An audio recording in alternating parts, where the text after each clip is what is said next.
Alright guys, so we are on 5E. So this section is about scatter plots and correlation. So the following scatter plots are sample data sets. Match each scatter plot with the best description below.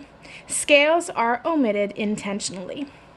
So a scatter plot is basically a graph where each point in this graph corresponds to some x and y value, and we don't connect them like a line graph. We just put all these points, and essentially we're trying to see, well, what kind of shape do these points create?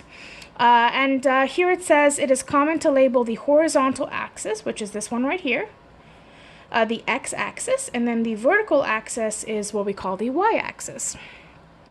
Our x-axis we can also consider our independent variable, and our y-axis will be our dependent variable. So let's take a look at some of these descriptions here and see, well, which one will match. So the first one says x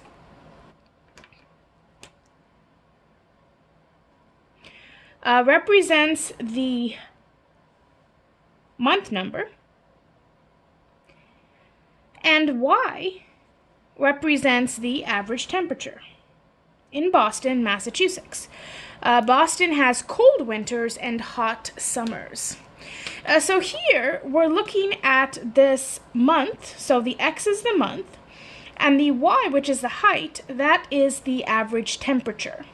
And so when we start off, it's going to be, x is 1, x is 2, x is 3, all the way to 12 for the 12 months.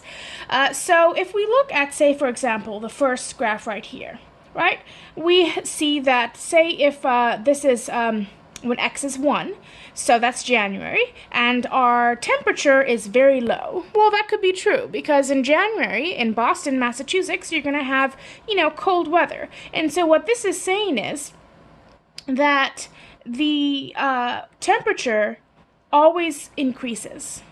So in January, it starts off as being very cold, and then it starts getting warmer and warmer and warmer and warmer and warmer until December, where it's the warmest. So would that make sense in temperature for Boston?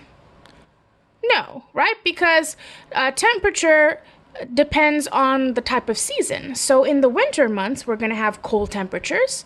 Then it's going to get warmer in the spring. It's going to get even warmer in the summer. And then after the summer, it goes down again. So we're looking for a shape that starts off getting warmer and warmer and warmer from January, and then sometime in that middle time of the year, about summer, after that it's going to start to decrease. And so if we look at our 4 scatter plots, the obvious answer would be D, because here you see that in January, which is x is 1, you have a cold temperature, and then it starts to get warmer, still cold, but gets warmer, warmer, warmer, until it's warmest. And then after summer, fall hits, and it's still warm, but it's a little bit colder than summer, a little bit colder, until we go down in December. So the scatter plot that matches with this description would be D. Now let's look at the next one. It says x represents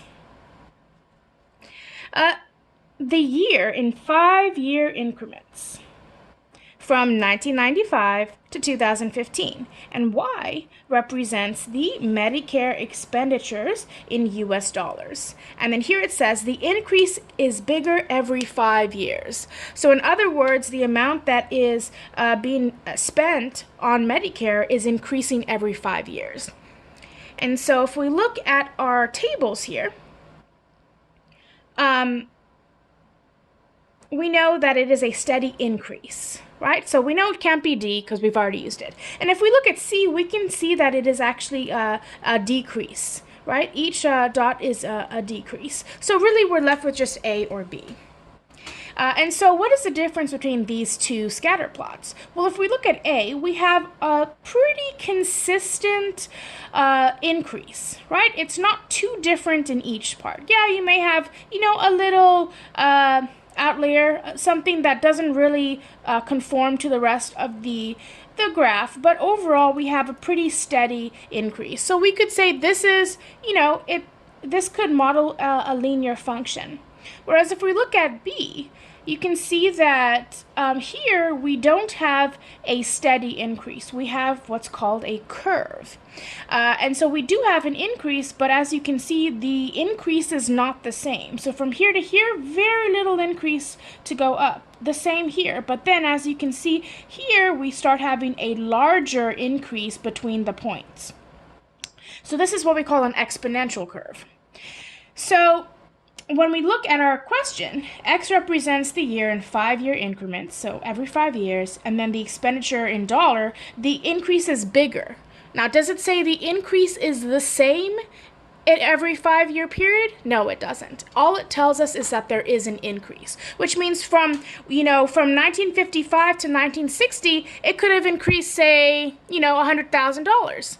From 1990 to 1995, it could have increased $1 million, right? So we don't really know the exact amount of increase, and it doesn't tell us that we have that constant increase either, which means it has to be an exponential function.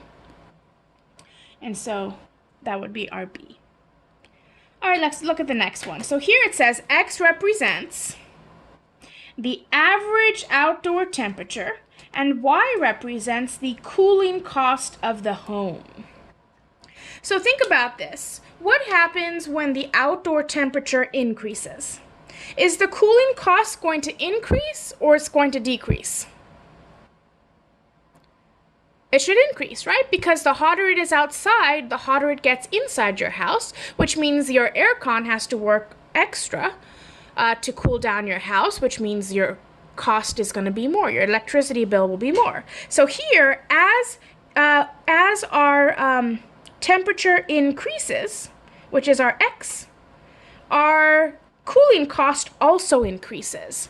And so here again, we have an increase, a line that shows an increase, which has to be A here.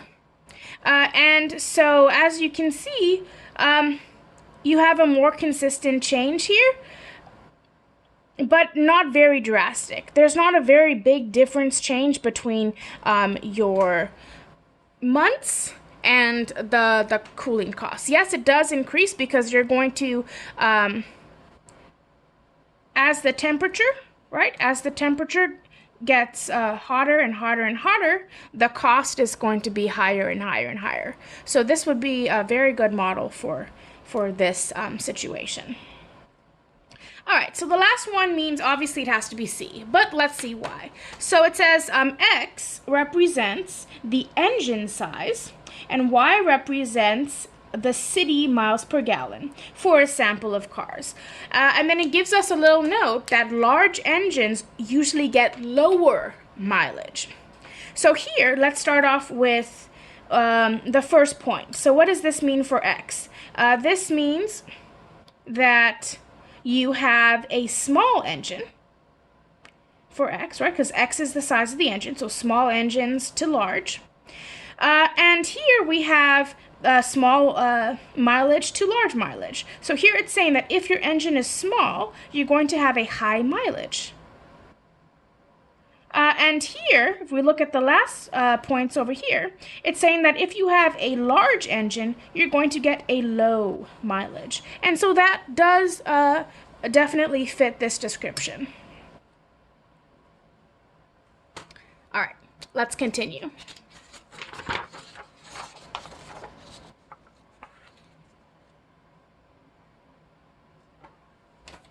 All right, so here, it says scatter plots are a primary tool in statistics for examining two-variable numerical relationships. When you see a scatter plot, ask yourself the following. What are the two variables being measured? And what does each dot represent?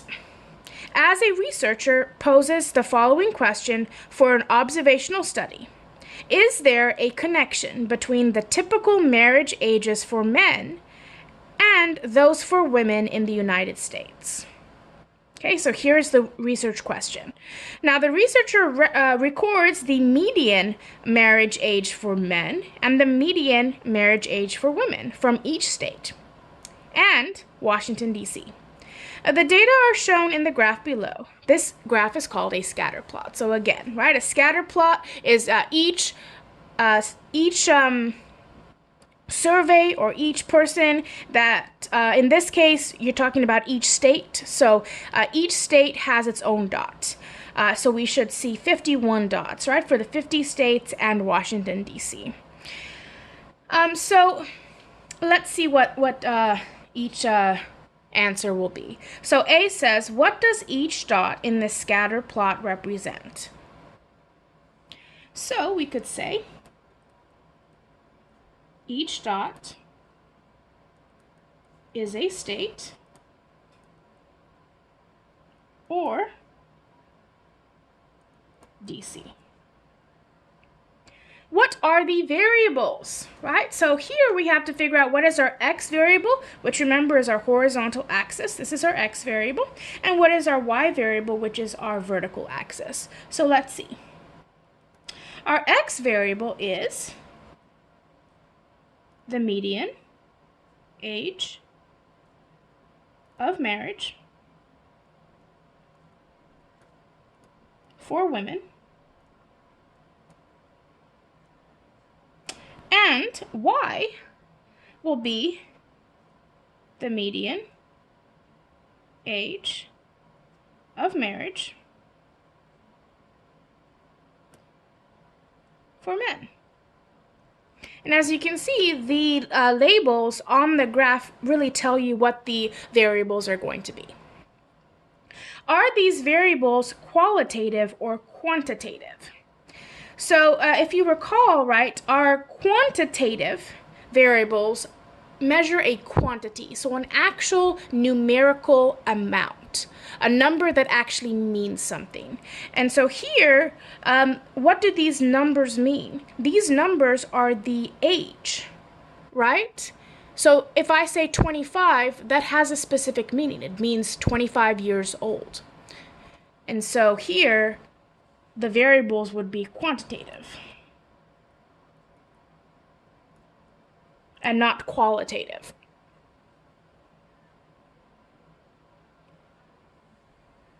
Now D. The states in which typical ages for both men and women are the youngest are Idaho and Utah. Okay, so here we are looking at Idaho and Utah. These are the states that have the youngest ages for married men and women. The question here is, what is the typical age of marriage for women in these states? So here, we're looking at the youngest, so you're looking at these two right here. These two right here are Idaho and Utah. And it's asking you, what is the typical marriage age? Well, for women, right? Which means we're pretty much going down to the x-axis because that's where we're talking about women. So here, you know it's somewhere between 23 and 24 years of age. So we could say between 23 and 24 years old. Now it says, the state in which the typical ages for both men and women are oldest, Washington, D.C. So this right here, this would be Washington, D.C. What is the typical age of marriage for men in this state? So since we're dealing with men, we are looking across here.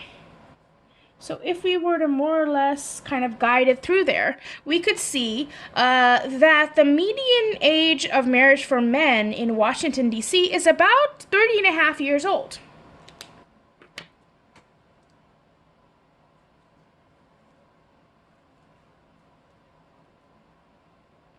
So we could say about 30.5 years old.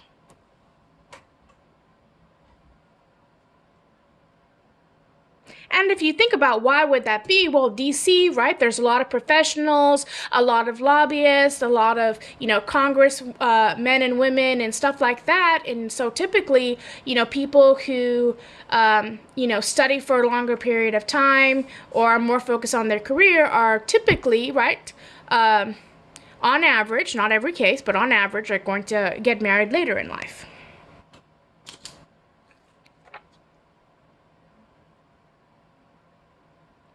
All right, let's turn the page. So now we talk about what's called trends. So the trend of an association is the general tendency of the scatter plot as you scan from left to right. So we always read graphs from the left to the right, just like the way you read. And so trends that are increasing show a positive correlation between the two variables. So you can kind of think of the word correlation as like a relation, as a connection between these two variables. So they have a positive correlation between two variables if you read it from left to right, and it shows an increase. Trends that are decreasing show a negative correlation between the two variables. So a positive correlation means as one variable increases, the other variable also increases. And a negative correlation means that as one variable increases, the other variable decreases.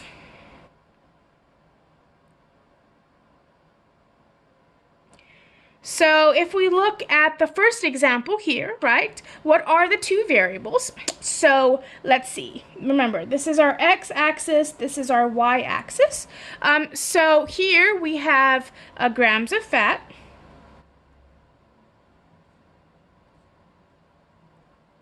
Right, which we can label as our x variable. And a number of calories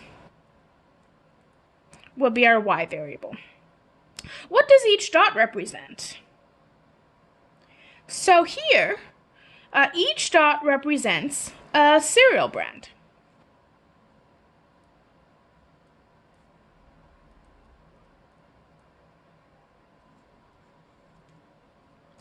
It says draw a trend line or curve to show the trend on the graph. And then it kind of tells you what should guide you when you're drawing this trend line. About half of the dots should be above the line or curve, and about half should be below it. So there's no perfect way to do this. You kind of just do your best. So I'm going to start about here, and let's draw something like that. So let's see. Below we have 1, 2, 3, 4, 5, 6, 7, 8, 9, 10, 11. And above we have 1, 2, 3, 4, 5, 6, 7, 8, 9, 10, 11. Wow, so that's exactly in the middle, right? Half above, half below. You might not always get it to be that perfect if it's, not an even number of data points, but you just kind of do your best. So this right here would be our trend line. So then the question is, do we have a positive correlation? Is it increasing?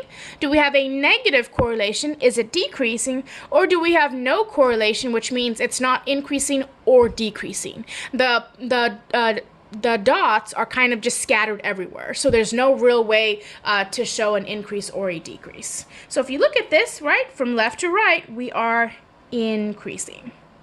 So it is a positive correlation. A positive correlation between the amount of fat and the number of calories in cereal. And that makes perfect sense, right? Because the more fat content an item has, the more calories it's going to be. So now we will explain in context what this trend shows. So here we have to think. What goes here? So we know the two variables are going to go here. It says, as the blank increases, the blank would also increase. So which one is dependent on the other one, right? And so here, our grams of fat, that is going to determine how many calories. And so here we would have grams of fat. As the grams of fat increase, the number of calories tends to increase.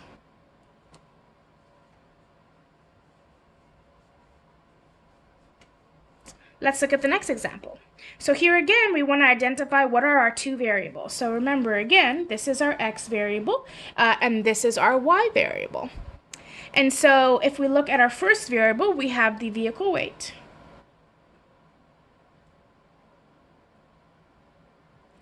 In pounds. And then I'm just going to put here, this is our x. And then we have our mileage in miles per gallon, which will be our y variable. So what does each dot represent? So it says a scatter plot of mileage versus vehicle weight. So each of these dots represents a vehicle. And when we look at that specific dot, that's going to tell us, well, how much does the vehicle weigh and what is its average mileage. Now we draw a trend line or a curve. So here, I'm going to, again, try to draw it as best as I can. It may not be exact. That's not a problem. We just try to do our best. So maybe something like that. Doesn't have to be perfect, but more or less, right? Kind of try as best as you can to have half of the dots above and half of the dots below. So here, what happens when we read our graph from left to right? What happens? It decreases, exactly. So if it's decreasing, then that would be a negative correlation between the weight and the mileage of the vehicle. So what does this mean in our context, right? So typically in math problems, right, you think that there might not be a lot of writing, but in reality, most of the time you have to explain your answer. You should write your answer as a sentence to translate that math information to a context, right? So just to a statement that people can understand that kind of summarizes all your work and your information. And so here it says, as the blank increases, the blank tends to blank. So here we have to think about, well, we know what's happening here. It's decreasing, right? So we know that this is decrease. So as which one increases, does which one decrease? Well, as the vehicle weight increases, right? As it's getting heavier and heavier and heavier, what is happening to the mileage? It is decreasing. So as the vehicle weight increases, the mileage tends to decrease. All right, let's look at our last example. All right, so here we have a scatter plot that says scatter plot of age versus time. So here our x-axis, or our independent variable, is time in hours, and our y-axis, or our dependent variable, is age in years. So these are our two variables, time in hours, right? And that's important to put because time could be hours, days, minutes, seconds, years, decades. So that would be important to make a note. This is our x. And then our age in years will be our y variable. So it says each dot is a marathon runner. So here it is telling us specifically what this is because there's no clue in the title specifically on what we're talking about here. So each dot is a marathon runner. Draw a trend line. So here, think about it. If we were to draw a line that is going to have half the points above it and half the points below it, we will not be able to draw a diagonal line. Either way, it's not going to work. So the only way that we would more or less have to do it is by doing a line more or less in the middle. And as you can also see with all these data points, why is it more difficult for us to draw that trend line? Because they're not all going in the same direction. They're kind of scattered all over the place. And this is very indicative of a no correlation scatter plot, because we can't really say that one variable is affecting the other variable because there's no real line that we can draw. And as you can see, this is flat. So it's what we call, it doesn't have a slope. It's not positive, it's not negative. It's like a no slope. So we say there is no correlation between, and then what are the two variables here? The time and age of, who are we talking about here? Marathon runners.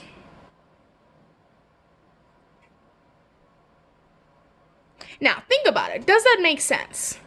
If a marathon runner, will the time and the age really have any kind of connection? And look at the age here. So you could say, oh yeah, sure, if the person's 80 years old, well yeah, they're probably going to run, slower than a person who's 40 or 35, etc. But if you look at this scatter plot, what age group are we looking at? We're looking at between 15 and 35. And so here, if you think about a 15-year-old versus a 35-year-old, if you've been training for this marathon, you're probably not going to have a huge difference here with the age. You have this big scatter of the time as well as the age. And so there is no correlation that we can point to using this information. Now, if we were to do a different survey with a different age group or even a different place where we got our data, maybe the scatter plot would look more close together, like maybe more linear, maybe positive or negative. So as far as this specific scatter plot of time versus age, we have to say there is no correlation. All right, let's turn the page.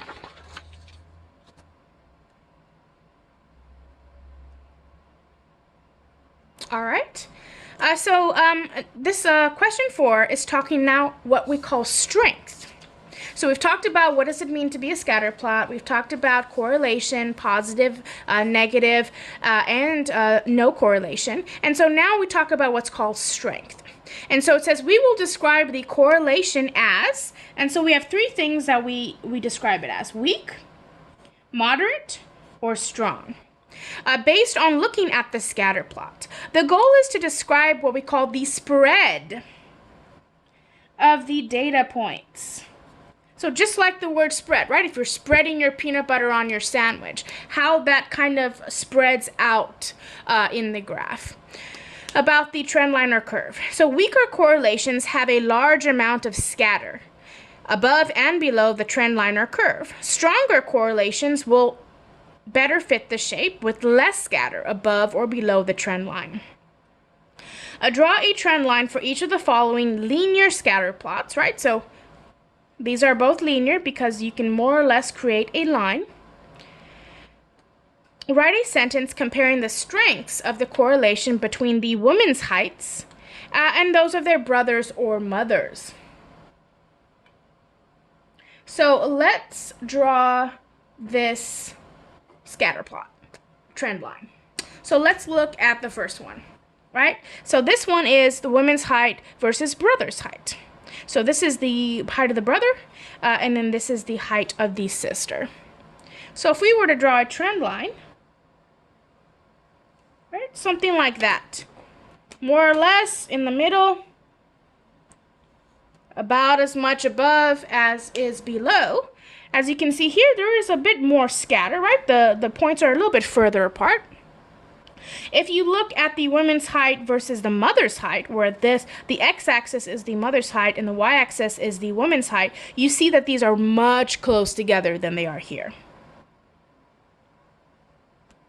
making it a little bit easier to draw our trend line.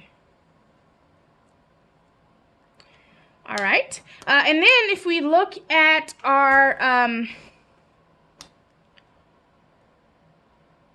two graphs here, right? This is the woman's height versus the brother's height, and this is the woman's height versus the mother's height. What could we say about the strengths of the correlation?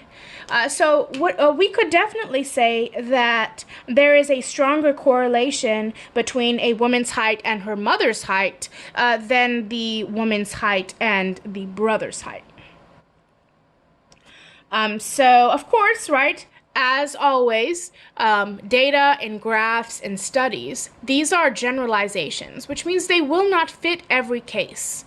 But this is kind of generalized overall. So how could we write this? So we could say something like, there is a stronger correlation between the heights of women and their mothers than between the heights of women and their brothers.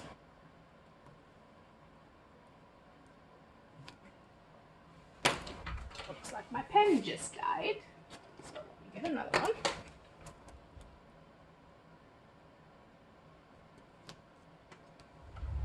All right, let's look at B.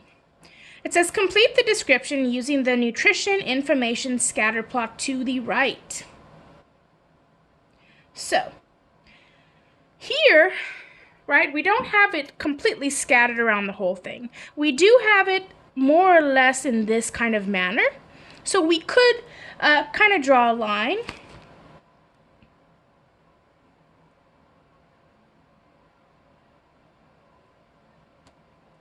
Maybe something like that, maybe a little bit lower, more or less.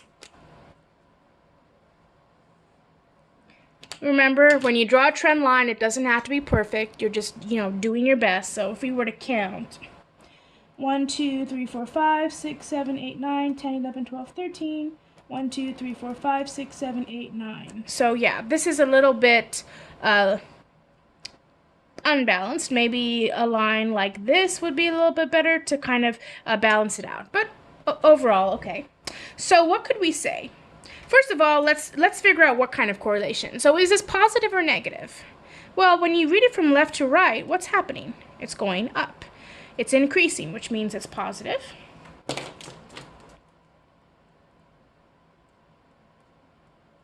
And then is it going to be a weak, moderate, or strong? Well, look at the spread, right? These are pretty spread out according to the line. They're not nice and close, right? This we might say would be strong. This we might say is moderate. So this one would then be weak. Between, and then what are the two variables that we are considering in this graph? We are considering the grams of fat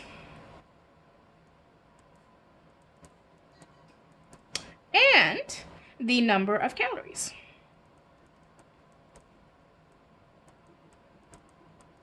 For, what are we talking about here? Brands of cereal.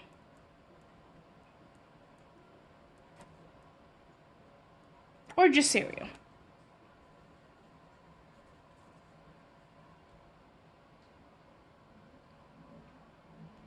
All right. Let's look at our last question. It says, possible explanations for correlation. The correlation may be a coincidence. Both variables might be directly influenced by some common underlying cause. One of the variables might actually be a direct cause of the other, although it may be only one of several causes. We typically graph the cause variable on the horizontal axis when this is the case. So remember, the horizontal axis, this is our x-axis. So really we have three main explanations for correlation. What we call a coincidence, so there's nothing going on between these two variables. It just so happened. There's underlying cause, so there's something that is influencing from one to the other, but we may have to like do a little bit of investigating to find this out. It's not like very obvious. And then a direct cause, which means this one actually causes the other one. So for example, smoking, cigarettes, that has been found, right, to cause a direct link to cancer. So that would be a correlation, right, that has a direct cause. This is not a coincidence. There's not an underlying cause. There is a direct link between these two things. So it says, for the scatter plots below, determine whether the correlation is likely due to be a coincidence, some common underlying cause, give an example of one, or one variable being a direct cause of the other variable. So let's look at this. So here we have our two variables. We have the size of a house compared to the price. So what do you think? Would that be a direct cause? In other words, does the price of a home depend on its size? Yes, absolutely, right? The bigger the house you have, the bigger square feet, the more it is going to cost. So this right here would be a direct cause. All right, relationship for the U.S. from 1999 to 2009, so a 10-year span. And here we have letters in winning word, and then we have people killed by venomous spiders.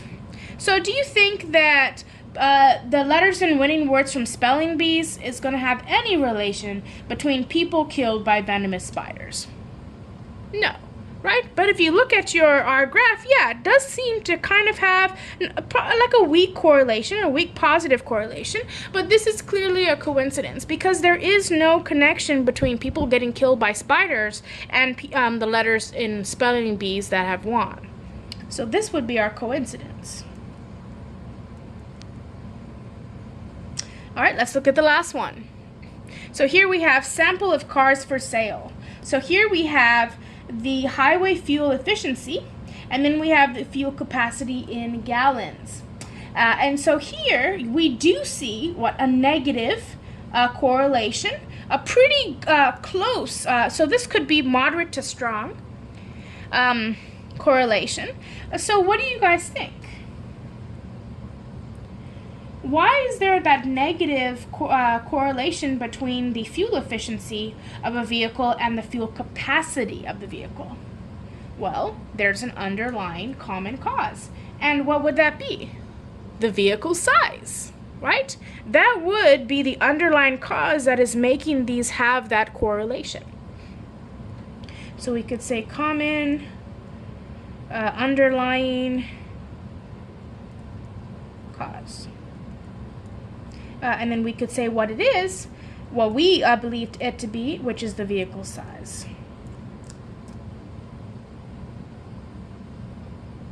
All right, and that is the end of 5E.